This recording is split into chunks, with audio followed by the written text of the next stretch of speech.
Oh,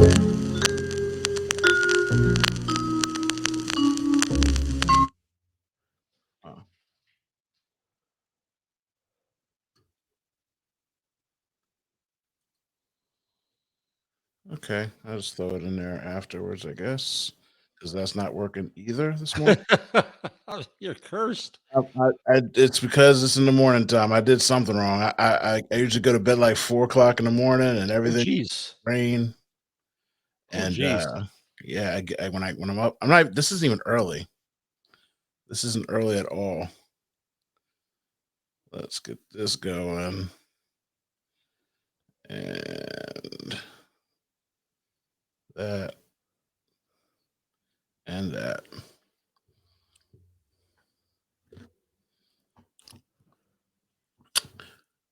Hello, I'm your boy When JJ Stone, aka O Doctor. Hey Drew, you'll never guess who I got on the show today. I hope you're doing well. I'm doing awesome. Even though technical difficulties abound, I've messed up things 3 times, and it's because it is 4 o'clock in the morning, and my guest is an early bird who I'm sure always gets the worm. Say hello to Jeff Jarvis. What's up, Jeffrey? How you doing? I'm sorry I got you up. I feel guilty. But ever since I had a child, I used to be a night person, but then I had a child and two, and that was that. So, I have always been a night person. I get so much done at night because everybody else is sleeping. No one bothers me. So when I did have a child, I had to become a morning person. But after she was like 4, I started teaching her time. So it started off really slow. Like, hey, if you let me sleep till this turns to a 7, you can get cereal. If it hits a 8, we can have eggs, bacon, pancakes, or whatever. And then the older she got, the more I pushed that time clock back to where now she's a teenager. And if she wakes me up Now before, she, yeah. yeah. Before if she wakes me up before 11 o'clock, I'm not making breakfast because she always wants me to make breakfast. So she comes, knocks on my door like it's 10:30. You know what I mean? Like you got a half hour like to wake up so we can start, making these super brunches. And I'll make hash browns and all the good stuff. So I've trained her well to allow me to sleep as quickly as possible. Brilliant. Um, what's your average time of getting up in the morning? What time do you like to get up in the morning? Well, I tend to wake up about 5. My daughter, who's now 25 years old and in graduate school, on Zoom here, she's always gotten up at 5. Like she lives on a farm. But she didn't bother the rest of us. It's fine. But then when I used to commute to New York, I still work in New York, but since the Rona, I don't have to commute as often. To beat the traffic, like the other morning, I had to go in and teach. I Yeah, left here at 5:45. yeah. And again, I'm not averse to waking up in the morning. It's just that like now I'm semi-retired, so now I really don't have to wake up any day of the week that I don't want to. So the kid gets up and she gets herself to school. I hear her wake up at like 6 o'clock or 6:30 every day, and she's on autopilot. Again, very thankful for that she understands that, especially it's cold and rainy. You brought the rain to me also, by the way. Yes. You brought up rain yesterday, and I looked. I was like, oh, we're doing pretty good. It's missing us. Oh man, it was storming last night, so I'm hopefully most of my rain is washed away. I mean, most of my snow is washed away, not my rain. Well, that too, Um, because it's going to turn freezing, and you don't want to go out and slip. yeah, yeah. How much snow did you get up there? Um, uh, Last storm of 5 inches. Oh, okay, that's not bad. That's good. Yeah, That's good. yeah. So, where'd you grow up, Jeff? All over. I was born in Chicago. My father got out of the military, so he wouldn't move, and I, then he went into sales, and so we moved. okay, I was going to say, were you in the military? Because my dad was in the Air Force. So whenever Yeah, somebody tells me they moved a lot, that's the first thing yeah, that you, was the you go thing. to. So in the '60s, because I'm that old, um, companies would move people around because that's how you move up. So we lived in uh, Chicago, Chicago suburbs, South Jersey, Philadelphia, New York, California. I went to 4 elementary schools in 3 states and 4 high schools in 3 states.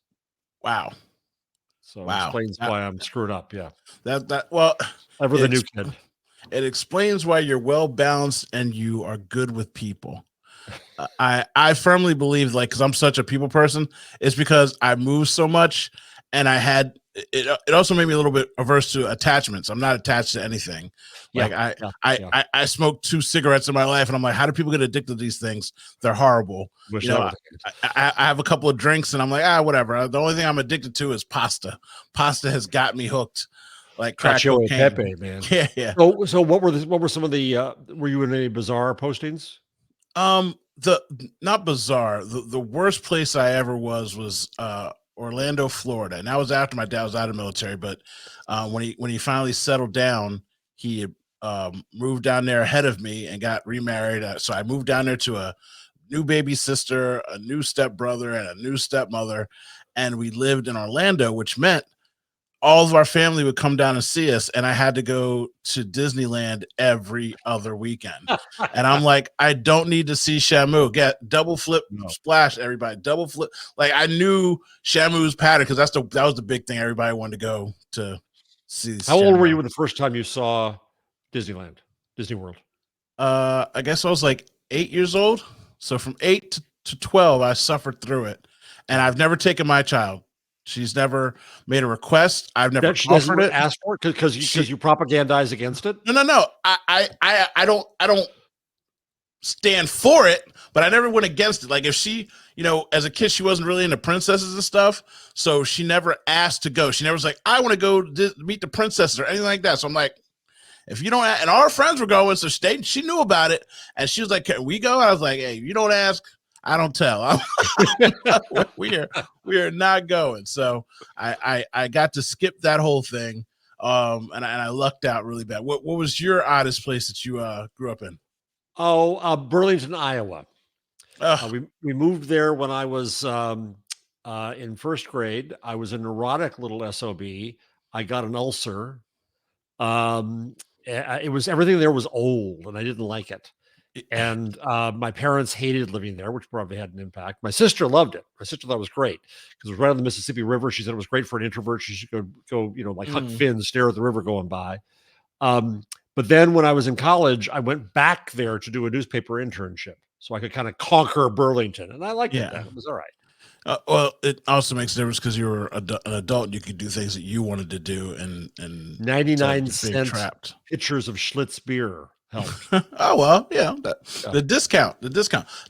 Now, for anybody who's in the middle of the country and watches this and gets mad at me because I scoffed, listen, there are a lot of terrible places in major cities and in populated areas too. I fully understand that, but there is something about the boredom of the middle of the country, and or down south, certain places. Like I remember one time I was in Indiana, and my buddy was like, I went out to go see him and his family. He just invited me out, so I was like, oh sure, I'll come out there. And I was in some little town that I don't even know the name of, and he was like, oh, you want to go out to the bar, and there's a competition at the bar, and I'm like, okay. Like, what competition at the bar? It's like, oh, you're gonna love it. We go down there. It's a regular bar. I'm like, okay, what is it? Pool? Like, what are we doing? He's like, nah, you gotta come to the back. Now, instantly, as a black man in that area where there weren't that many other people of color, I was like, all right, I've been set up. I've been trapped and lured to this place, and I'm never walking out of this place again. We go to the back, and it looks like a airplane hangar is out of the back of this bar, and there's just 40 pallets for cornhole, and there's like 100 people in there playing cornhole like it was the Super Bowl. Like it was insane. Like that, people were just throwing money on the ground. I was like, this is what is going? Is this the casino? He's like, it's pretty much like our casino. It's like the only thing we have to do here. So it's serious business. And I sucked the cornhole, so it was embarrassing. And I mean, people, I'm like, man, this is what you. So there's always little pockets of things that go on in the South and the middle of the country that because there's nothing to do. Where did you like living best? For me, unfortunately, here, New Jersey. Yeah. I kept having to come back here. The generalization for my family's here. Education is really good here. When you go around the country, you'll know that even in some of the places that you think are supposed to be great, the education level is not the same. I went from New Jersey to Florida. I was a genius. You know what I mean? Like I'm like, yeah, I found that too. You went around; it varied a lot. Yeah, and people don't realize that. Like you think that with all the critical race theory, people think that the education is getting the same. You're getting the same education. You are not. You are not. So it's really weird. So that New Jersey, the taxes are high. You know, I'm used to people saying what they mean to me, what they say. Like, I love California. California is beautiful, but I personally am a salesman. So when someone's trying to sell me, I fully understand. In New York, people tell you to shut the F up, Yeah. and it is what it is. And, you know, I need you for something. This is why I'm using you. That's what it is. Yeah. In California, it's, well, do you want to come to my meeting? I'd really like to. We'll connect, and we'll connect. And you have no meaning of connecting. You have no reason to follow up. And when you do, you're going to try to suck everything out of me and then not reciprocate when I need something. And that's the the sales of other parts of the country. So I went to elementary school and junior high school in Cinnaminson, which is not that far from you. Yeah, right up the street. So, fellow South Jersey boy. What was your favorite class? It was probably journalism. In high school, I had a journalism class and a really good journalism teacher. And I was going to go to law school and go into politics. And then when I got to college, I realized I don't want 3 more years of college, and I would be really bad at saying yes, Your Honor. It would catch in my throat. So I said, I can't do that. What else can I do? And I've been on the high school paper. I said, well, so people make a living doing that, kind of. So I'll try that. So it had an impact on me. Oh, so you had it early on. You had the bug for writing. A teacher, Howard Spanigal, was a dedicated, newspaper advisor, and it was his life. And the principal always hated the paper because we exposed stuff at the school and all that. But he taught his students well, and so I've always been grateful to him. Did you have a teacher who was special? See. Now, see, this is how the show works, right? So you asking me questions is perfectly fine because it's DocTales, and I usually tell stories anyway. So you ask me questions is great. My school lifestyle was so strange because I have a photographic memory. So I failed a grade because they thought I was cheating. They held me back. And then the next year I had to take all of my classes with the principal. Like not all my classes, all my tests with the principal. So it was, again, and that was right before I went to Florida. And I'm like, okay, so these guys think I'm cheating. I get to Florida, they think I'm some kind of genius. And it was just a weird thing for me. Wow. And when I got to high school, this is past statutory time, I was the kind of person that realized that all my friends were smoking weed. I moved to a new school. All my friends are smoking weed. I'm like, man, you guys smoke $200 worth of weed in a weekend. I was selling weed the next week. All of my teachers, when I graduated, they're like, oh, we knew that you were doing that stuff. And I'm like, why did nobody? But he's like, because I never did drugs. It just wasn't my thing to do. I just was like, that's free money, and these kids have disposable income. And the teacher's like, you were so nice and didn't bother anybody. We didn't care. So all my teachers were really nice to me. My Spanish teacher, I still follow her on Facebook, and I don't understand a lick of Spanish really. But she was like my favorite person because she just understood, like, hey, not everybody's going to get it, but at least you're here and at least you're trying. But I had a lot of really good teachers. Mr. Tanier, my social studies teacher, my history teacher is now currently my daughter's history teacher. She goes to the same high school I did. So that was the stability that I had. She's going to my high school. She has, my wrestling coach is now the AD of athletics and the vice principal. So he watches out for her. Like, she goes through the hallways and all the teachers know her name. Like, it's almost like she's a little legacy. And for a kid that didn't have stability and moved around a lot, she hates the fact that we're in this small town and I'm going to this school. And I was like, dude, you've got the same friends from pre-K to ninth grade right now. Like, you don't understand the value of that versus, me. I've lost so many good friends. I think in my mind flashes of Chris in Florida, or, another Jeff, like my best friend, Jeff. I hadn't talked to him for 6 years. I bumped into his mother randomly in San Diego. And I was like, how's Jeff? And she's like, he got hooked on drugs and passed away. And it like broke my heart. I'm like, I hadn't seen him for 9 years. So I was like, you don't understand the value of having a consistent relationship and being in a place where one, I can help you. You know, the assistants and the aides that work in the school and the principal's office are some of the people I went to high school with. You know, so like I mean, I'm running my little town. How different is your daughter's experience in high school from yours? So I have a show Because that's why I want to head to. I know you're supposed to be talking to me, but I'm talking to you. yeah. It's DocTales. We're talking to each other. We're good to go. Where I really want to go is I'm fascinated and I admire how you and your daughter is such a presence and a presence in this world where we kind of now expect people to have a presence. Where other kids, my kids, kind of are more about are not as social as that. So that's where I want to go to. I'm really curious to hear because I admire what you've done and what your daughter does and how that happens. But it's really fascinating. First off, to me, that you both went to the same school some years apart, not that long ago, I'm sure. Yeah.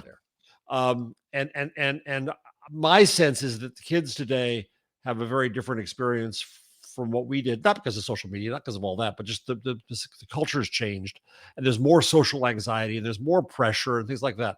Do you sense that at all through her eyes or no? So first of all, shout out to Raising a Ninja, which is coming back, and I'm putting it behind a paywall because we talk about really sensitive things, and I don't want people that don't know me or my relationship just stumbling onto it and then taking things out of context, because it is oddly similar but different, right? So I just said that I was selling weed in high school, and there were kids that used to smoke cigarettes and weed in the bathroom. Now they're smoking vaping pens in class and blowing it into their shirts. And she's like, there's kids that go and smoke weed in the bathroom. She's like, there's kids that are on sports teams, and as soon as they get out of school, they go smoke in the woods next door and then come back and go to practice. And I'm like, now that's something that was crazy to me. I had a couple friends that were drinking and stuff like that back then because, you know, drugs weren't easily to get. Yep. But it's very similar. You know, the kids becoming sexually active at middle school. My daughter, we talk about everything. Like, she doesn't hold stuff back from me. She's very inquisitive. She values my opinion because I don't put judgment on my context of information I give her. I'm not telling her, you know, don't go to a party, don't have an experience, don't whatever. I say, if you're going to do it, this is how you do it and be safe. This is how you do it. So you protect yourself, have fun, you know, watch out for your friends. Like, so she has no problem talking about anything. And that's a great thing because my dad was the same way. I told my dad, like, Dad, I want to sell weed. My dad was like, what? Here's how you do it so you don't go to jail, but just know that you're putting yourself in danger. So you got to be able to accept the consequences if you get caught. And I'm like, fair enough. So that's where I've learned, like, to give that to her. My dad said, as long as you don't lie to me, I can help you. If you lie to me, I can't help you. And that bore out to be true so many times than not, you know, being a dummy in high school and doing dumb stuff. And my dad would come in there and look me right in my face, and I would just nod yes or no if I did it. And he'd look at the principal like, yeah, proof that he did it? And they'd be like, no. He's like, all right, I'm going back to work. Call me when you got some proof. And that's only because I was honest with him. Like, I'll tell you this one story that we'll get back to it. These are things that I've told my daughter to explain to her. I did a survey in the 10th grade, and it was one of those, what kind of guy, what kind of girl do you like? So on the front, it was all questions for women. On the back was all questions for guys. And it was like, what do you find more attractive? Humor, looks, whatever. You know, why would you date somebody? Like, just all kinds of stuff. And there was very few sexual things in it, just more about abstract, whatever, but it was a survey. So I had it disseminated through school. And at the bottom, it said created by, and I signed my name in wingdings. Now, back then, the teachers didn't know what the thing was, what the signature was. And of course, there was one nerdy, I know who exactly it was. She was a very shy, nerdy girl who, you know, had friends, but didn't have a lot of friends. And I guess nobody gave her a survey. And so she got mad. Now, everybody knew it was me. So she ratted me out, gave the survey to a teacher, and they gave it to the principal. And they're like, we got to call your dad. They called my dad. Like, the same situation. My dad's like, God, I need to talk to my son. He walks out. He looks at the paper and he's like, is this your name in wingdings? And I was like, how'd you know? He's like, well, you call yourself Owen JJ Stone. There's two exact same wingdings in the middle. And if these dummies were to know that, they would type this in and you would be caught. And I'm like, well, they don't know.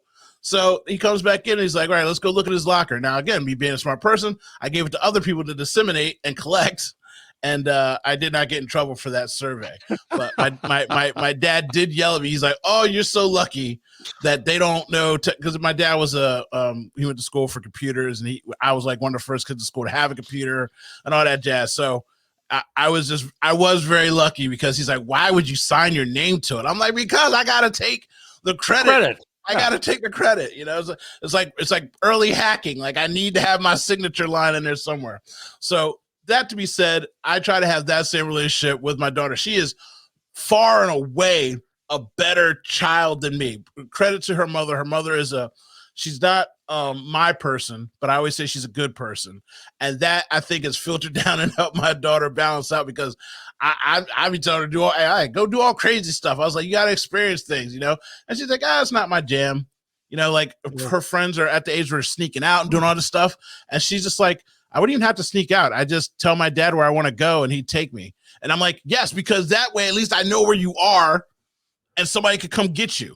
Now, you tell kids, don't do this and don't do that. They're doing it anyway. So that comes over so clearly in Raising a Ninja, the relationship you have of mutual respect there. And when other people get all moral panicky about the internet and oh my God, we got to keep the kids off of it, and they're glued to the screen, or they shouldn't be public, or they're throwing away their privacy, and all the fears other people have, you respect her and she you enough to have that relationship online in front of people. Even though you're right, I think the paywall is a smart idea. You're still out there with her. Yeah. What did your family have any kind of reluctance about that, or how did you learn the right way to do it? What's the way to have a public life as a young person online?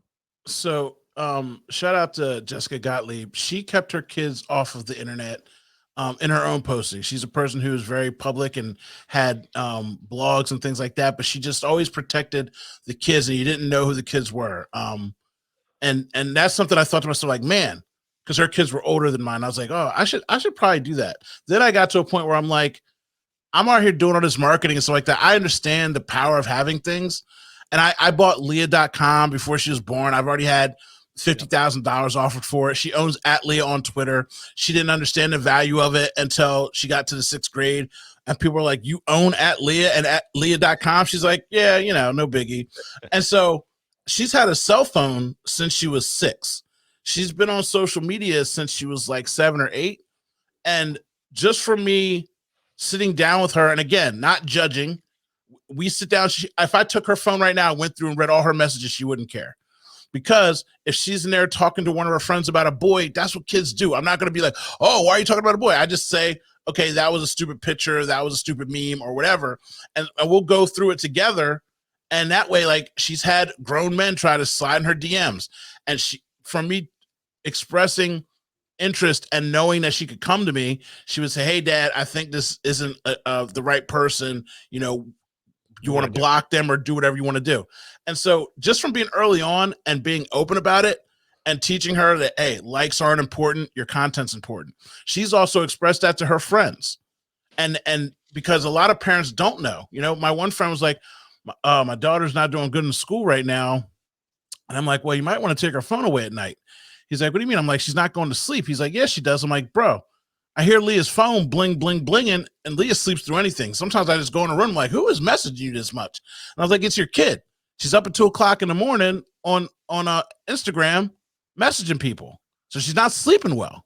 And he's like, oh. And I'm like, but again, he's not a tech person. He doesn't think about those things to check on it. So just from me getting her early on and talking about things, and again, just explaining it in just a rational way, she's accepted that completely.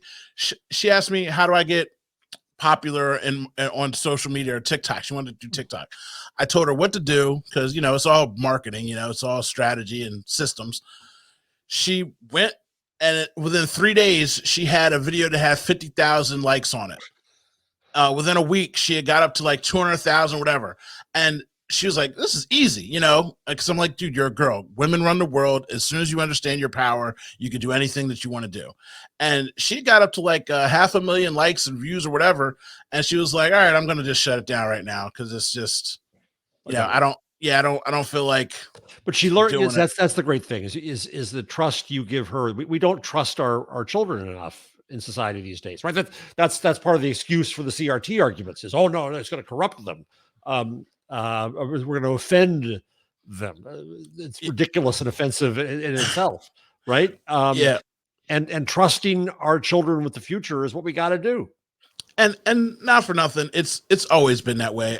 My favorite thing is when people always tell me, "Oh, kids nowadays don't want to work." My one friend posted a picture the other day.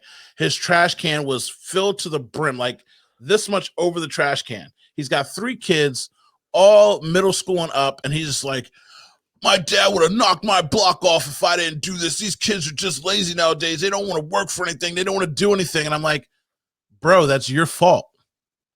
It's your fault that you still go out and take that trash out." Like me, like Leah gets like 2 times, like literally, if I'm in a park and she's across the way at the park and I want her to come to me, we have an understanding. If I say Leah, I don't say anything else. I call out your name, Leah. Once I call your name, anywhere we are, any room of the house, any mall, anywhere, you come to me. And then I explain to you what I want. I'm not yelling at you across this yard, this field. If there's something I could have you do, like, "Hey, Leah, take the trash out," I'll explain it. But otherwise, you come talk to me, because that's the value and the system that I've instilled. She does the laundry. She takes in and out the trash cans. Perfect example of that. About how it's what you teach your kids versus what your kids take from you if you allow them. The dumbest thing at my household, she takes the trash cans to the road and back in on trash day. They're on wheels, they're on carts. She doesn't have to drag them across anything. I've got a paved driveway. She just wheels them out and wheels them back in. Every week without fail. No problem. Don't say nothing about it. Don't question me about it. When we pull in the driveway at home, she gets right out of the car. She does it. At her mother's house, she doesn't take out the trash. She doesn't bring the trash in. The trash cans will sit out there for a week. And one time I was just like, "How come you just don't take the trash cans in?" She's like, "Because she doesn't ask me to." So she doesn't ask me to. Why am I going to do it? And I'm just like, "Oh, that's none of my business. I don't run this household. It's none of my business." So many people say, "Kids don't do this or that." I'm like, well, who raised them? Yeah. When you say that kids don't do this nowadays, I was like, who raised them? When older people say young people today don't do this, I'm like, well, who raised them? I was in a Home Depot and had a woman who was like 65 years old saying, "My 42-year-old son still lives in my basement. He won't move out. And these kids are just lazy." And I'm just like, first of all, he's not a kid. He's a grown man. Second of all, it's your fault. You allowed him to come back in your house. You didn't put any rules or stipulations on it. Why would he move? There's no reason for him to go anywhere. I'm like, that's your fault. The world's always been horrible. They used to have kids working in mines 12 hours, working in fields and crops. Go to school for 3 hours, come back home and shuck this corn. So the world's always been a horrible, ugly, beautiful place, but we always find ways to complain about the things that we personally control, and it's just a weird situation. Back to Jeff Jarvis. Nobody cares about me, Jeff. Nobody. They have to hear these same stories all the time. I'm honored to be here. But yes, go ahead. So, what was the first job you got out of college? I was in college. So when I decided to shift from going to law school and taking over the world to journalism, because what the hell, it's there, I transferred from Claremont in California to Northwestern, which is a journalism school. I actually wish I'd stayed at Claremont. That's another story. On the way there, I got an internship at the local paper in Illinois where the family lived then. And I didn't stop working since then. So from 17 until 15 years ago, I worked in the field straight through until I started teaching. So I got internships and got jobs and was really lucky that I could do that. So it was the Addison Herald Register. It was a pretty crappy weekly newspaper run by a small chain. And I was a reporter, and it was great. So when you bring up politics, why aren't you a politician? You're so passionate about the world and the muck that we're in. I think you'd be a great politician. Besides the fact that you got to schmooze people for money. So I never thought. My father was a salesman. I thought, I'll never sell. I can't sell. I can't market. I can't do any of that crap. Of course, you go to work at a university, you end up raising money. You end up selling the reputation of the university. I tell people everybody's in sales, but carry on. Yeah, you're right. You're right. But I didn't think I was. And so politics requires you to actually shut up once in a while and collaborate more, which is what I teach in journalism. That's all true, but I'm still passionate, and I don't think I could have held it in. I mean, I was a child of the 60s. I'm old. I was a child Yeah. of the 60s, right? I organized a moratorium march against the Vietnam War when we lived in Long Island. I was obnoxious, Yeah. and it's hard to be obnoxious in politics, I think. Well, nowadays it'd be a little bit Nowadays different. it's different. Yeah, Nowadays it is. nowadays it's a little bit different. So you're married, right? Yeah. How long? 1986. Where'd you meet your wife? At work at Time Inc. So I started. I was the TV critic at People magazine. There, I admitted it, and I was also the nerd. I was. I'll back up a little bit. When I was at the Chicago Tribune. I was on the midnight shift, waiting for somebody to die a horrible death, so I could write a story about it. Ugh. And they put these computer things, these brand new computer things. Nobody knew what they were next to all the desks, and everybody else was scared of them. It was like beasts around the obelisk. Like I don't want to get anywhere near it. But I was young, and so I started playing with it. So I became the only person in the newsroom who wasn't scared of it. That was my entry into technology, right? And I ended up training the whole newsroom in how to use computers. And this was so early that this is a cursor. To explain the cursor as a concept was not easy to people. Like, no, you can't do that there. You have to put the cursor where you want to do something. Was entirely new to people, right? So that's how old I am. And so anyway, so I went to San Francisco. I was still the computer guy in the newsroom. I went to New York and People Magazine. I was a computer guy, and my wife was in the computer department. And they all hated me. They despised me because I thought they were a bunch of dorks doing ridiculous things. And so I remember going to a party once, and my wife the woman who became my wife, kind of snubbed me. And I thought, well, screw that. It's a party, And so I made it a point to go over and talk to her, and we ended up talking for hours after that, and we ended up dating. And a year later, we were married. A year later, that must have been love at first sight for you. Yeah, it was over for you. You had to let her know that you're a good guy. But for you, that must have been it. You saw her, you're like, this is it for me. Yeah, pretty much. It's funny that you met through technology. I mean, it's almost like a chisel and brick technology, but you were out there, steam powered. Yeah. If I was hanging out with you, I'd just be like, my buddy Jeff, he had the first tablet. He was hanging out with Moses. It was a chisel. But my man Jeff, he was first on these tablets. You know what I mean? Like, he knows this stuff. He's old school. So it's nice that you met through work. The thing that I'm picking up on, and that whenever I talk to any person that's a journalist, is you worked 92,000 jobs. Yeah, pretty much. Yeah, like every person I know that's a journalist, I don't know if it's a burnout thing, if it's a inquisitive thing, like what.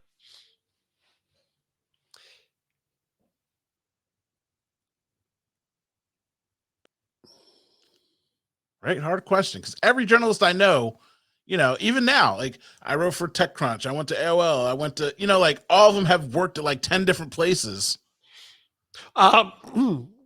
Maybe we're just psychotic. We're egotistical and think there's always something better over the next fence. Some of our employers are kind of crappy. It was also true when I came up, and it's changed immensely, right? So I'm training young journalists now at a journalism school, and it's entirely different. When I came up, what you did was you got the job at the horrible little paper in the horrible little town, and then the next one, until you got to the big city, and then you got to maybe to New York because it's the center of the damn universe. That path doesn't work anymore, but it was true in my day. So you were trying to always advance by doing that. Yeah. When I worked in Detroit for an internship, the rule was in that company, Knight Ridder at the time, that or Night newspapers at the time, if you didn't kind of get your job you really wanted by the age of 30, you might as well give up. So it was a young person's game to a great extent. Yeah, that makes sense. And again, a lot of that, opportunity, and just there's also a burnout for your voice sometimes. Yeah. When you're in a place and you're writing certain things. Same thing with like a lot of sports guys, they move around because, hey, I've written about Allen Iverson my whole career. Let me go try something else. Right. He's moved on. Let me move on, kind of situation. Have you ever been in a fight, Jeff? No, never hit anybody. Never hit anybody? Never hit anybody. Probably because I know I would lose. I'm clumsy as hell. I'm so people don't know. So I was teaching students, right, for a whole year online, and then I finally saw them in person in class, and they look and they say, "Oh, I didn't know you were tall." So I'm 6'4". You're 6'4"? I'm 6'4". Yeah, see, nobody knows this because I'm that You're big, always right? well, you're always sitting down, Always sitting technically. down. Every Yeah, time we're hanging out, you're sitting down. And the way the internet works, if I haven't met you in person, you look like you're 5'9" ish. I'm not sure what I think about that, but Yeah, you. okay. Look, see, Do I look like look, it or right, act like it? I right. don't know. You look like it. All right, look. So I'm only like 5'11", 6 foot. Right here on the screen, our heads are at the same level. Yeah, You know exactly. what I mean? Like, and unless you walk back to your shelf, I wouldn't know how tall you are. Now, if you got up and walk back to that shelf, I'm like, hey, Jeff, look, see, you disappeared. Yeah, exactly. Now you look like a dinosaur.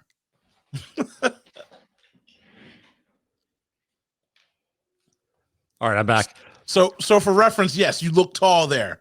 Yeah. You look extremely tall. So 6'4". So I would go to a new high school. I went to 4 high schools, right? I go to and the coach, the basketball coach, would see me in the hallway and I'd say, "No, stop right now. I'm warning you. It's not what it appears. You don't want me." So I was always crappy at sports. I was clumsy. I was too big for one little brain to handle. So I'm geeky and clumsy. And no, I knew I would lose a fight. So I have transferred my obsession onto my child, as we spoke about my child earlier. My statement to people when I talk about relationships is, I can teach anything. I can teach my child anything. I can't teach them height. You have to breed it in. It has to be bred in the bloodline. I can't teach height. I can have my. She could be a neurophysicist if I want her to be. I can. Anything can be taught except for height.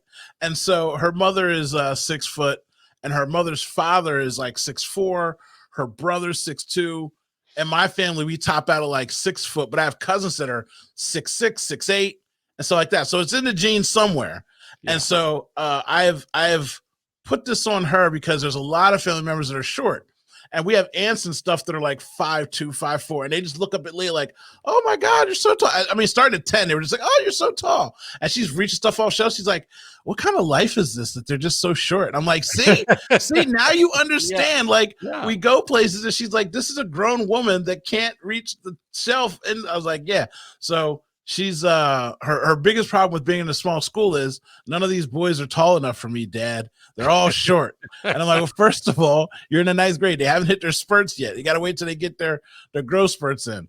But I've ruined her for life. She's like, they've got to be 6'1" or something like that. I'm not gonna have my children be short because of love, Dad. I'm not gonna make my children suffer. So I've ruined my child with that. So how many kids you got? 3, 2, 1, 2? Boy, girl, girl, boy, girl, boy. A boy, girl, boy is turning 30 tomorrow or Sunday, and daughter is 25, going to grad school now from here. Grandkids yet? You. You're lucky. You look like you'd be a good grandpa. You already got the silver thing going on. You're perfectly grayed out. See, that's the thing. I've got like 4 grays in here. And my thing is, I wanted to be like you. Like if it's like if I get any more than that, I'm like, just let the whole thing be gray or silver. The whole like patch of pepper and salt in here. I'm like, I don't want that. I'm like, I want it all to just wash out at the same time. So once it happened, it just happened. Yeah. That's the kind of thing that I need going on. So you're not a grandfather yet. That's why you're still young and spry. If you were, it'd be different. This is something that I just love saying, and it's a thing on the show that anybody who's watching, I know for a fact that you're tired of hearing me say it. And that's besides the point, because every time I say it, it gets ingrained in your brain, and then you tell other people this story and you think about it all the time. So your son's your oldest? Yeah. So were you there when he was born? Yeah. What was can you think and remember your emotions when your son was born? Well, in the circumstances, relief, because he was 3 weeks early and over 10 pounds. Wow. Well, early and being over 10 pounds is okay. Like he was already fully cooked. He's like, look, dude, I'm in here. It's time. Yeah. So Yeah. the doctors, use these wheels where they calculate the gestation and all this stuff. And they kept on saying to my wife, no, you can't be right about this. You can't be right about this. And so it was, my poor wife went through some considerable torture for that. So he was good. And then I was worried about her. Yeah. She's fine. 10 pounds is a big baby. Big baby. My daughter was 10 pounds. She looked like a little Incredible Hulk when she came out. And I had the foresight of her mother was like, I'm not taking drugs. I don't want to, because I was our first kid and our only kid, but it's like, I don't want to take any drugs. I don't want anything affecting the baby. And I was like, I looked at the lady. She's like, are you sure? Because I have to write it down whether you're going to get it or not. And then I come back later to give it to you. And so I was just like, yeah, we'll take the epidural. And she looks at me and I'm like, we'll take the epidural. Yeah. Because I'm always right. I'm from the future. So about 2 hours later, my hand is being crushed by the strength of eight hurricanes. And she's like, where's the epidural? I'm like, oh, it's coming. She said 11 o'clock. So, she'll be here. And yeah, she needed it. And because the baby, I can't imagine going through that. I can't imagine. I'm like, and you don't want a C-section. Like you're just going to put the baby is huge. And the doctor said, your baby's going to be like at least 8-9 pounds. And she came out 10. I was like, see, you needed that. But the story that I say all the time, and just for reference of having a child, anyone who has a child, is the baby comes out. I'm holding the baby. I instantly just give the baby to her mother and I run out to the hallway. And I hugged my dad and I started crying. I'm like, I can't believe you love me this much. Yeah. I'm like, you love, again, people who don't have, and I say this because people who don't have kids or are going to have kids, you don't understand the feeling of holding your child and the love that you have. Like it is an insane emotion. Like, it is, and again, there's people with all kinds of issues and things in the world, but like, on an average, when you have a child and you hold that thing and it cries at you, man, I was like, it's like, Dad, you love me like this. Like it made me love my dad like 8 times more. I'm like, I can't believe you love me like this because I'm about to like shut down half the planet just to keep her safe right now because I don't trust anything. So when you have a kid, it's a great thing, and your kids are older, and hopefully they're doing well, and it's just nice. Like I have a little adult person. Like it is cool for me to see her, especially versus her friends. She is a little bit more advanced in her mindset and her attitudes. Really? And so, for me it's really impressive because, at the same time I do forget that she's a kid. Like the other day we were talking and she's like, sometimes I forget that I'm a kid. And I'm like, I do stupid things because I'm a kid. I'm like, yeah. And she's like, because you get so mad at me over the dumbest things. I'm like, because you shouldn't be doing that. And I got to remind myself she's 14. It's what she does. That's the most mature thing she could possibly say. Yeah. So we have a very direct relationship. Like, again, things that, just to put out there, because you asked a question, things that parents don't do. Everybody has a bad day. Some parents go and they complain to their kids about money or I hate my job. And, they put these negative connotations on money, but they don't explain money to children ever. They don't explain finances, checking, credit, anything like that. She's had her own credit card for the last 5 years also. She was selling soap. She makes her own money. She controls her own money. She does what she wants with it. But it's because I've taught her along the way. But anyway, when I'm having a bad day and something pisses me off, as soon as she hits the door, I look at her right in her face and say, I am pissed off, has nothing to do with you, but I am mad. Your job is to not add to the list of why I'm going to be mad at you. So just stay out of my way, leave me alone. I'm not mad at you. And she just like puts her head down, goes in her room, plays her games. Thanks for the warning. FaceTime with her friends. Yeah. And she leaves me alone. And then she just, next day she picks her head like, you okay? Like, you all right? Everything all right? Like, yeah, I'm cool today. Because I usually don't let anger take me into the next day. Like when I go to bed, I sleep it off. When I wake up the next day, it's a new day. I usually let everything go. But I tell her straight up because a lot of people, again, just coaching and things like that and talking to a lot of kids. And a lot of people call me Uncle Owen. Like kids talk to me all the time because, I'm a different voice. And again, I don't judge. a lot of parents just take stuff out on their kids, and I'm like, bro, it's not their fault that you had a bad day. Like, you know what I mean? Like, and some kids get scared of that stuff because they're like, what is going on? This is not what I'm used to. And parents never explain it. They'll just be like, rageaholic one day and then fine the next. Not that they're beating their kids or doing anything crazy, but it's just something that they don't explain to their kids. Like, hey, it's not about you. It's not about you today.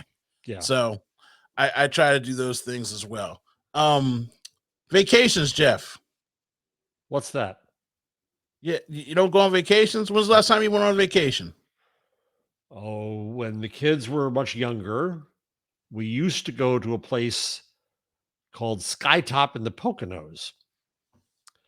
It's this old, huge patrician place. Used to be like a hunting club or something. It's an oasis in the white trash Poconos, right? You drive in. You used to have to go in. You used to have to dress for dinner, and all this stuff, right? And they had Poconos is all right. It's okay. Don't look. It's just like our country snow cap. Yeah, it's the best we got, the closest we got. Yeah, right? We don't have the Rockies, we got the Poconos. Yeah, and so, but they have great nature walks, and the kids would see the snakes and stuff, and go to the pool, and so we did that when they were younger, and then we kind of just stopped. And I traveled like crazy for work. Before the pandemic, I was doing 300,000 miles a year. Wow, on airlines. And on United, and then suddenly, stop, nothing, right? And my poor wife, she used to like to get rid of me for stretches, right? Now she's stuck with me at home. And so, apart from moving my father up from Florida recently, I haven't gone anywhere at all. And I got to admit, I'm kind of liking this. I'm supposed to go to Italy in March, and I'll probably go. I'm not sure if I have the guts yet to do it with the virus. But I was all about travel, and now I'm not. Now I'm kind of okay with it. So why haven't we taken the wife on vacation since the kids went? She doesn't want to go. She doesn't want to go. All right, that's part of it. All right, she's just as happy here. All right, she'd be happier here. Honest to God, if she could get a break from all of us, that'd be a vacation. And some people are like that. So that is true. Some people like the vacation is just solitude. You know what I mean? So I get that. I'm gonna let you slide because I was about to say. That's a long time to be without vacation. What is the wife saying about this? But if her vacation is getting away from you, I fully understand. I've seen some of your tweet rants, and I was like, if I had to have that over dinner 4 days in a row, I'd send you off to Istanbul too for a week. So. Yeah. And she reads Twitter for better and worse. She doesn't write on Twitter, but she reads Twitter.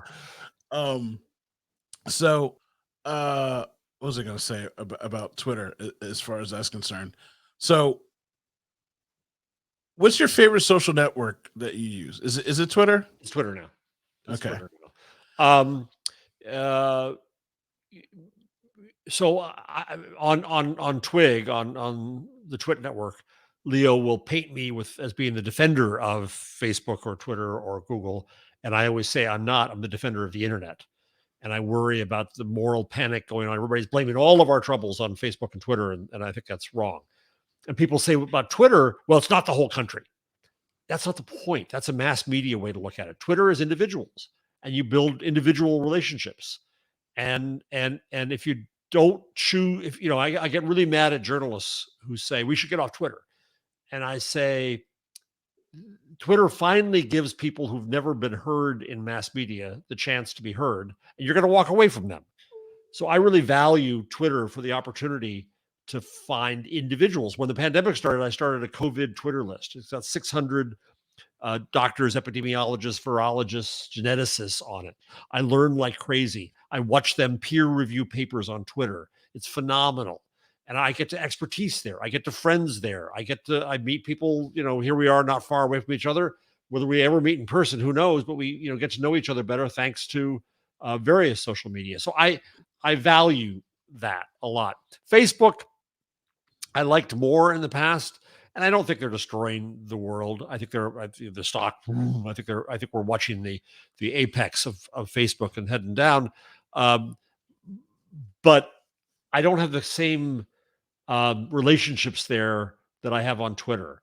I use my lists. I got one for COVID. I got one for book history wonks. I'm writing a book about Gutenberg, and that's my safe and happy place to go.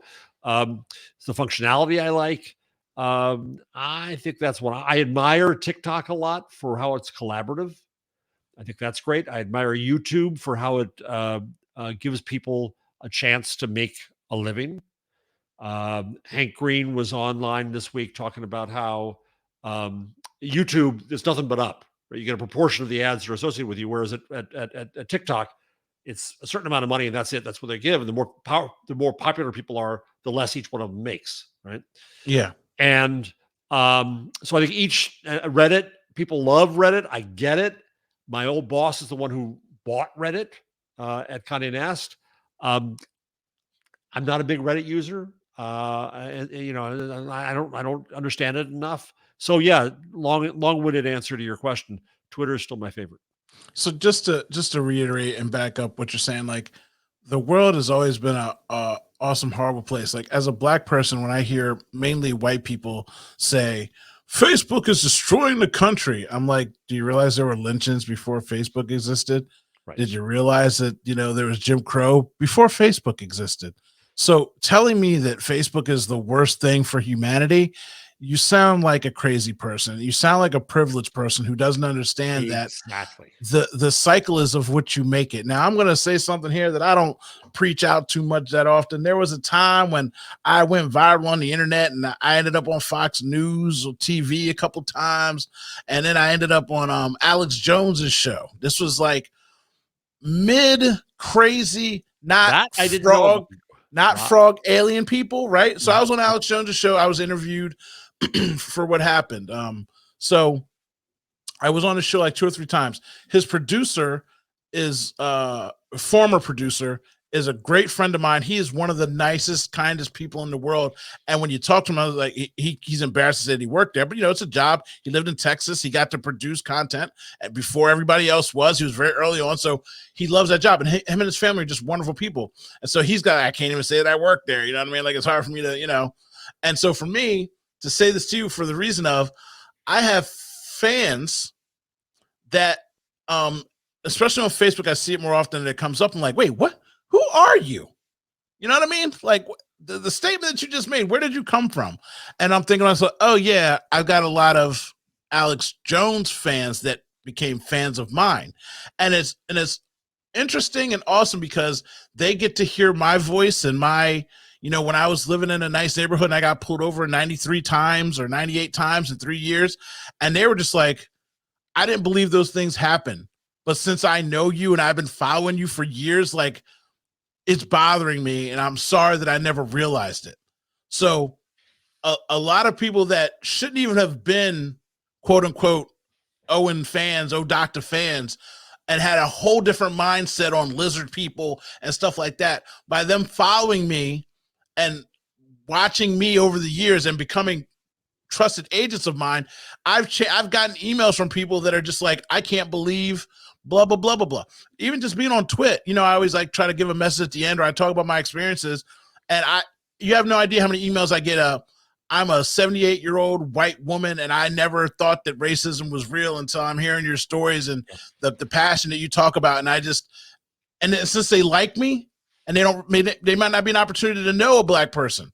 So by them learning through me through Facebook or Twitter or whatever, they believe what I'm saying, and they're empathetic to my struggle when I have a struggle, and that changes a heart and a mind. So when people say, oh, Facebook is destroyed, I was like, it is what you make of it. You know what I mean? Like, exactly. Of course, it's not the same Facebook for everybody. Yeah, and of course I get people that block me. I get people that block me or want to say something dumb or whatever, and that's fine too, because it's the choice. But it is what you make of it. You know what I mean? Like, you're out there curating lists. There's probably somebody out there curating the exact opposite list. See, it's fake. It's all a hoax. So it's what you want to search out. So people say it's destroying everything. We don't have it. Like, yeah, you do. And if you weren't getting it from Twitter or Facebook, you'd be watching the TV programming you'd want.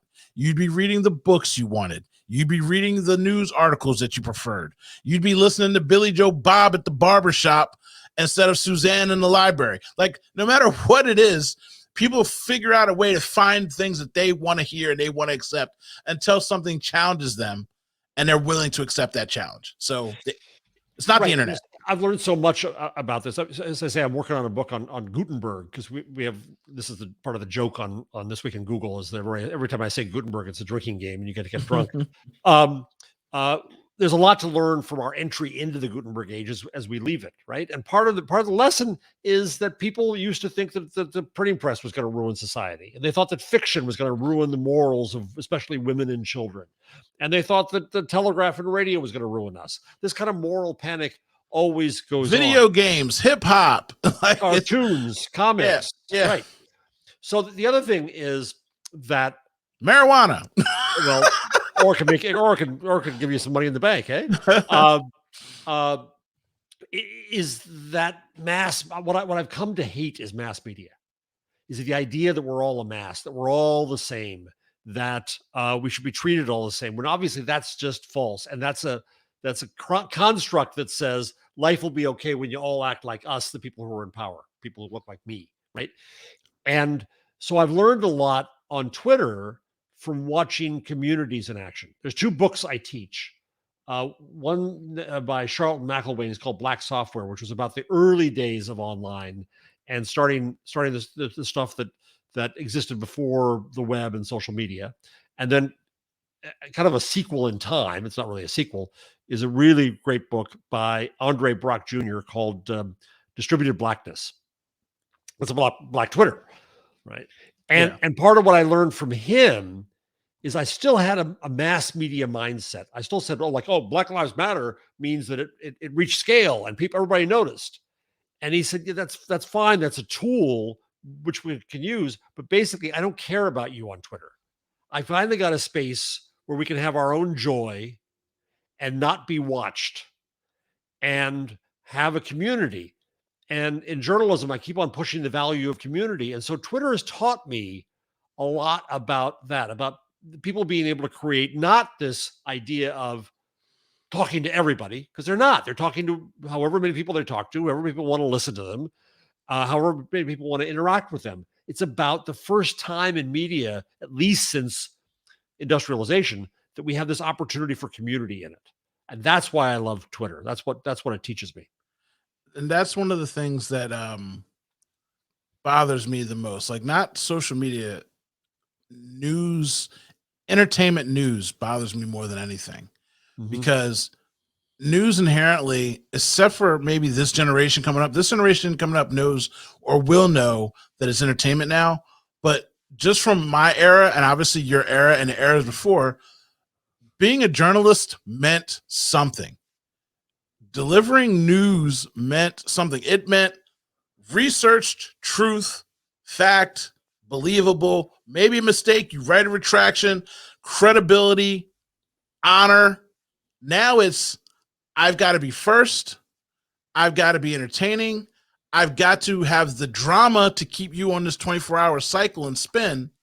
And so it degrades journalism, because there's still journalists that are doing everything that I just prerequisited with. There's a lot of journalists that do care, do research, do have impactful articles, but the TV media makes them, it's all the media, because you get to say that now, right? You just try to say with everything else, it's all black people, it's all white people. It's, no, it's not all, it's some, and it's this and that. But that is the one thing, more than social media, it is the entertainment of news that has bothered me the most of anything else. Yeah, I got into a tiff on Twitter. That happens too. Just about 2 days ago, with the daughter of Newton Minow. Have you ever heard that name? He was, because you're not old enough. He was the head of the FCC when I was a kid. The very early days of TV, and I think it was in the early '60s. And he delivered a speech called the Vast Wasteland Speech, in which he said all of television is a vast wasteland, and we got to fix it. Yeah, there's some good stuff, but there's all kinds of people are watching game shows and violent shows and all this stuff. We got to improve it. And to his credit, that kind of inspired the start of public television, which is good.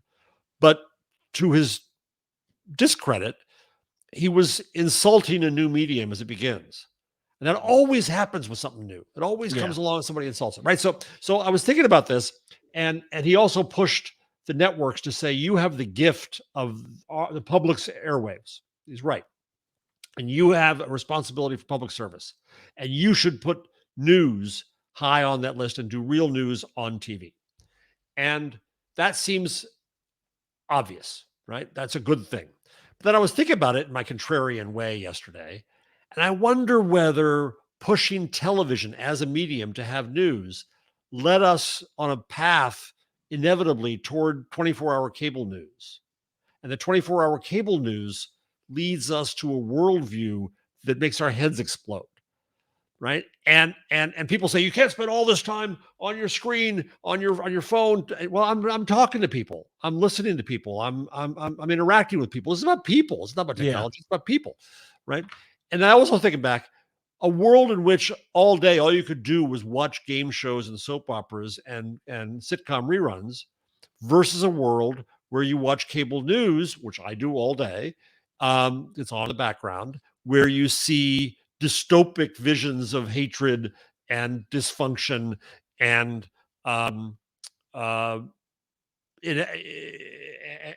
conflict. Yeah. Right. And so I wonder whether TV should have had news. I wonder whether we should have cable news, because I think cable news is more responsible. And I love it. MSNBC. I watch it all the time. I'm not criticizing them all. I do think CNN I think Jeff Zucker, who just left CNN, made Donald Trump a star twice. And that's his legacy in my view. Fox News, I despise. I think Rupert Murdoch ruins democracies. Okay, that's my views. So it's not like cable news even is a monolith. I don't mean to say that. But if we're worried about what people pay attention to, we've set up a structure now where they pay attention to conflict all day. Yeah. Where does that get us?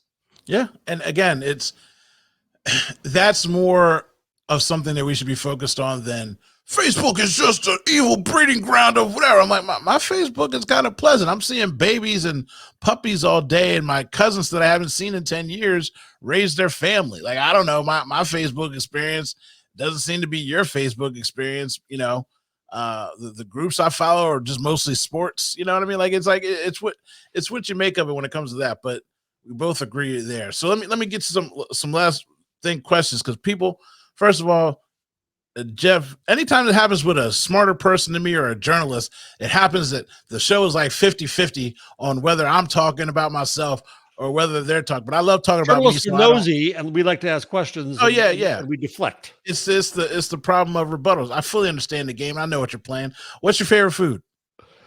Right now, cacio e pepe. I don't even know what that is. What is that? Adult macaroni and cheese. It is nothing but spaghetti and Parmesan and pepper. That's it. So it's become a joke on Twig on This Week in Google, because Trader Joe's has a microwavable cacio e pepe. You like pasta? I'm telling you, go get it. All right, 7 minutes after the show on Wednesday nights, because my wife's she eats on a farm schedule, so she's had dinner. So I go microwave cacio e pepe. Well, my co-hosts, all of them, especially Stacy, just mock how I could have it's such a simple dish. Why do I microwave this? Because it only takes 7 minutes, and then I'm happy. Yeah. It's simple, it's wonderful. I love that. Now, Trader Joe's also just came out with cacio e pepe puffs as a snack food. What? See, don't eat those. How old are you? 67. I mean, you're gonna die anyway, so go ahead and eat them. But I'm just saying that has to be filled with all kinds of. It is. Oh, it is. Yeah. The pasta microwave. I mean, why would someone question you? That's just a hungry man's meal that's specified to the exact meal that you want. It's the same thing. It's quick and easily. But the puffs, whatever chemicals they're putting in those puffs. Just go easy on the puffs for me. Just go easy on the puffs. As a fat person, I shouldn't even be bothering anybody about what they're eating, but I just take it easy on the puffs. What is your favorite book? I know you're an avid reader. What give me 3 books that you would say to somebody, these are books you should read. So I'm gonna take my camera off here. I go nuts on them now, right? There's some research I'm working on. That's all Mark Twain. I'm working on a book chapter. That's a lot of Mark Twain. That's a lot of book history stuff. Back behind me is tons of book history stuff. So I'm going to have a weird recommendation. Um, this is a weird one. Not everybody's going to read this. Not everybody at all is going to read this. I'll give you a couple better ones in a second, more current ones. But a book that changed my view of the world and led to me writing a book about Gutenberg is Elizabeth Eisenstein's The Printing Press as an Agent of Change. It's 700 pages. It's academic beyond what I can comprehend because I'm not a real academic. I'm just a journalism professor. But it made me rethink the world of media and how it operates and how it started. And so I want to give that a shout out. Lately, I read Cloud Cuckoo Land by Anthony Doerr, which has a little tinge of sci-fi to it. I don't want to give away too much of it, but it's a really well written book. I love that. Then there's a guy named Amor Tolls who has a new book out called The Lincoln Highway, which I like. But his prior book, which is very, very, very popular, called Gentleman in Moscow. And I waited a long time to read it because I thought it's too popular, and the book clubs like it and all that. And I finally picked it up, and it was delightful, and I loved that. And then I'll give you a fourth. Gary Steingart, who's a comedian, a comic writer, wrote kind of the first novel of COVID called Country Friends, about people stuck out in this kind of complex in the country together, and it's a funny parody of our life right now. So I'll tell you this too, because you ask a lot about the kid. She my friends call her Spike Leah and Leah Farrakhan because she's she's obviously a mixed child, but she's very pro-black. Like I remember when she was younger, she had to be like 7 or 8, and she came home from school and she was so mad. She's like, I can't stay with my mom anymore. I'm like, why? She's like, because my mom's German. I'm half German. I'm like, okay. She's like, I don't support anything that the Nazis did. I can't believe. And I'm just like, whoa, whoa, whoa, whoa, whoa. It's like, whoa, whoa, whoa, whoa, whoa. I was like, okay. So first of all, let me just explain that again. We're not generalizing all Germans, Leah. I'm like, because the Jewish people were Germans too. So would you be mad at those Germans? And she's like, no. I'm like, okay, so that's the first thing. Secondly, not every German was a Nazi, just like not every white person is a racist. Like it took me like a good 20 minutes to pull her down off this ledge that she had wound herself up into, just mad at herself and the world. And I'm like, okay.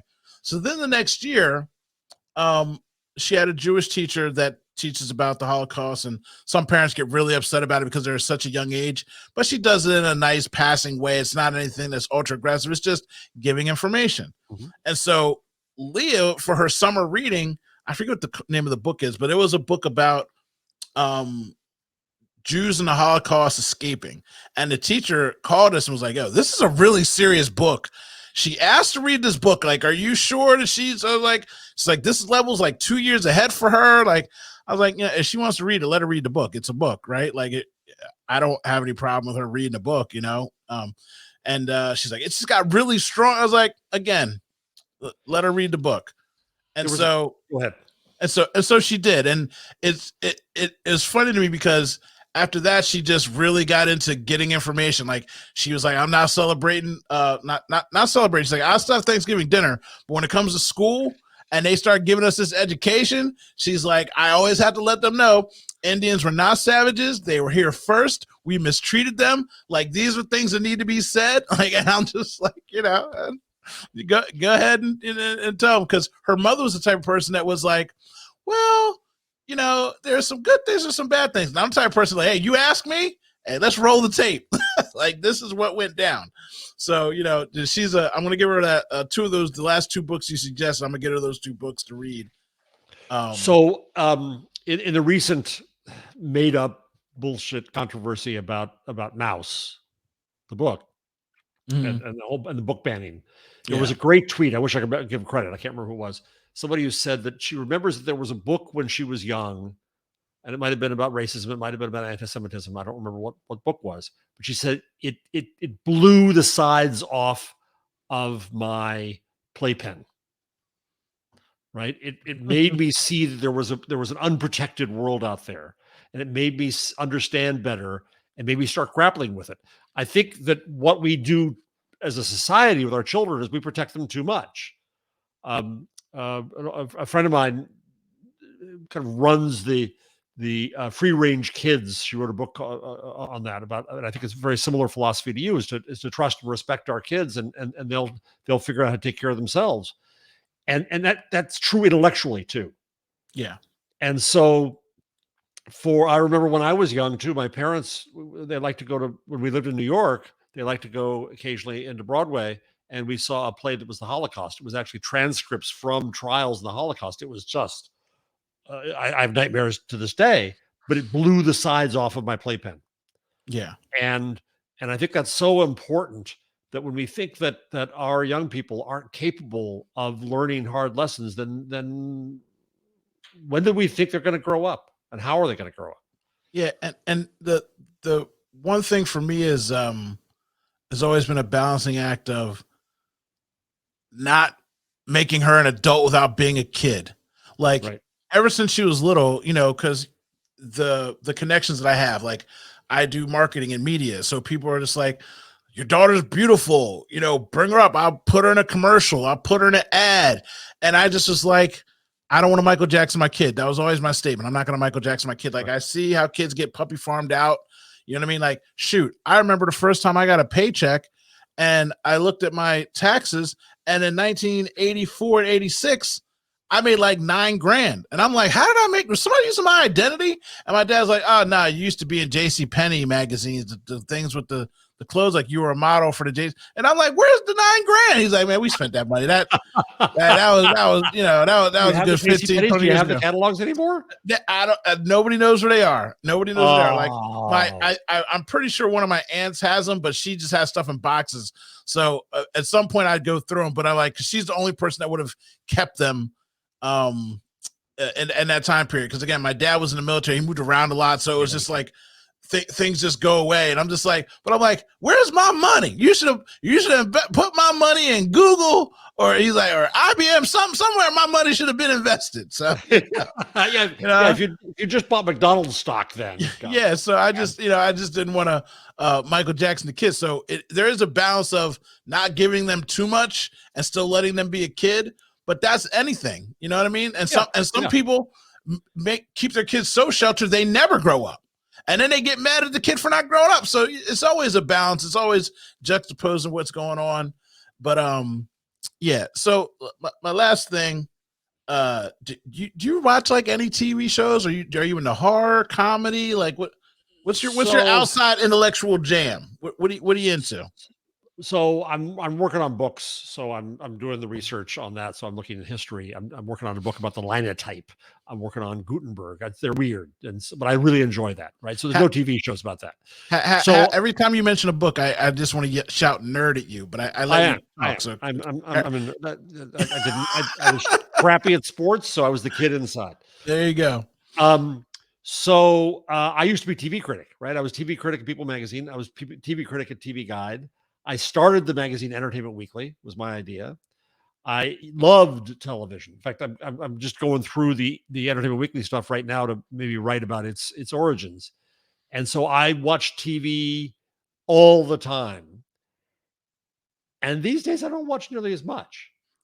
I have on, like I said, MSNBC is just on in the background all day to see how the world is screwed up, which may be screwing me up. I watch Succession and I watch Billions. Unfortunately, I've seen The Gilded Age, which is not very good. So I watched those things that have a lot of attention. I watched Hulu. I saw Only Murders in the Building, right? So I'll come across those things. My kids will say, especially my son will say, stream this, stream that. And it's weird for somebody who used to watch TV constantly and believed it was the core American cultural creation, especially the sitcom. I don't watch much anymore. So you have Amazon, I assume, Amazon Prime. Yeah. Have you heard of the show Them? No. So I'm going to DM you the trailer for Them. It's a 8-episode mini series. Like it's one series, and it's / drama and horror, but the horror is an effect of it's set in the 50s. A black family moves from the South to be the first black family to move to Compton. And the guy's an engineer, the wife stayed home wife, they're dealing with the racism. And then not to give it away, but the stress is so palpable. It's like, okay, are there really evil forces, or is it just the stress of being in this environment? And it plays on both with the whole family. I need you to watch this show just so after you watch it, even if we just hop on here and record it, just talk about it, because someone with your mindset, I would love to see you watch that. Because I watched with my daughter, and again, she was just like, I had to tell her again, don't be mad at white people. Like it's the time period. It is what it is. I was like, things are way better than that now. Not 100%, but we're better. But it does a great job of depicting what it was like at time. That's why at that time. That's why I'd love to watch that, because I was raised. So my grandparents were racist. My parents, I'm proud of them that they broke out of their childhood and they taught us differently. But what they taught us took me a long time, not till very recently, to kind of realize the, to use CRT language, structural racism of this worldview was. It was the melting pot worldview, right? It was the idea that, oh, we'll all get along when we all are colorblind. And in doing so, we're going to ignore people's culture. We're going to ignore their identity. We're going to ignore what makes them different from us, because everybody's going to want to be like us, right? And that's the era in which I was raised. And my parents, I think, did it with the best of intentions, because that was the view then. But it also blinded people as a result to the inequity that existed in society and to the racism that was still Jim Crow-like there. And then I was fortunate to grow up in the 60s with the civil rights movement on television all the time, alongside the Vietnam War, as a child. So I'm really interested in watching that, because that was the era of my, I was your daughter's age, when that was going on. So it'll be interesting to see the portrayal of reality then versus the reality I saw in mass media. Yeah, it again, it's a mixture of factual information and the thriller stuff that was put in to make it more, I guess, more palatable, so you just weren't a rage machine all the time. But it's really good. So just to say this on top of that, Cap, too, I remember growing up. I still remember like it was yesterday. I was in the 4th grade. I was at the bus stop with my cousin, and my cousin's mother came out to us. And I guess because we're in the 4th grade, she thought we might start liking girls. She's like, leave white girls alone. They will get you arrested. Do not talk to these white girls. Leave these white girls alone. And we're both like, 4th grade. Like, what? And she's just like, you don't want to get in trouble. You don't want to get blamed for something you didn't do. Lead the white girls alone. Now, I lived in a town that was literally, I lived on the road where on my side of the road, the town was 90% white. You cross the street, and most of our family lived on the other side of the street, and it was like 70% black, 30% white. So it was just like we happened to be on the white side. So literally, you cross the street, we hang out with everybody who's black, but when you go to school, everybody was white. So she was like, do not mess with these girls. Then fast forward to maybe 20 years later, she marries a white man. She has a new mixed baby, and me and my cousin just looking at each other like, and we couldn't even get mad, because we're like, hey, at least she progressed, because she had the whole mindset of white people are just trying to get you locked up. You know what I mean? So yeah. So and again, her experiences led her to think she was protecting us, trying to keep us safe. And it's like, not like she said, don't talk to white people, don't have white friends. She was just saying, be careful, that you don't get yourself in trouble. And so to see her change, people do change, mindsets do change, hearts do change over time. And obviously whatever in her life led her to fall in love with a man that wasn't black and all those kind of things. We weren't even mad that she said it to us. Like, normally you'd be like, oh, you're a hypocrite. We were both just like, hey, at least she's with the times now, because we've always had white friends, and it hasn't been, because that's all we had. We had each other, and then all we could have friends with school was white kids. So that's an interesting change. And then the other thing is, when people don't think about, like, I was doing Black History Month, I always like looking up articles. The picture with the the young black men in that diner. They're sitting at the counter, and all the white guys are standing around them before they get kicked out and beat over the head and arrested. Yep. Somebody did a deep dive on all the guys that were just standing there, not the guys that beat them up, but they're just standing in the background. And like 3 of them ended up in jail. You know, one of them runs a farm. One of them was just a local politician who became a very racist politician. And one guy ended up being a teacher and an advocate against racism and dedicated his whole life to being advocate for black people. And I'm like, again, so one person in that crowd saw that and said, man, this isn't right. Yeah. And so, and those things happen, you know, you're researching things, and I'm like, so the guy who started it wasn't called Red Lobster and Olive Garden franchises. He had a little store before that. But in the Jim Crow era in the Deep South in 1938, when he started his restaurant, he didn't have a problem with black people coming and eating in his restaurant. You know, he dealt with a lot of backlash from it. You know what I mean? So I tell people, like, you know, doing the hard thing doesn't negate you from reaching the upper echelon of wealth and power. This man, I don't know how old he is or if he's even alive now, but he built something that everybody knows what the heck a freaking Red Lobster and an Olive Garden is, you know, and he built that off of doing the right thing in a hard time period. So, I think it's important to study those time periods. Yeah. And understand our real roots at this. Yeah. Yeah, it definitely is. So, first of all, this show's probably the longest DocTales that has been. Because I won't shut up? Is that the problem? Because you woke me up early because we were having technical difficulties. I didn't get to play my theme song. I haven't had breakfast. Are you a coffee person or are you a tea person? No, no caffeine now. No caffeine now? But you're out here eating Wonder Puffs. No caffeine, but you're eating Wonder Puffs. Stop it, Jeffrey. Okay, yes. What's your middle name, Jeff? Alan. Jeffrey Allen Jarvis. Stop it. No more Wonder Puffs. No more Cacio e Pepe Puffs. Yes, hey, we're done. But thank you so much for being on the show. Is there anything you'd like me to plug or link to in the description for you? I'll put your Twitter up there. You know, that's fine. The average blog is buzzmachine.com. Maybe that's they'll find you out here in the world.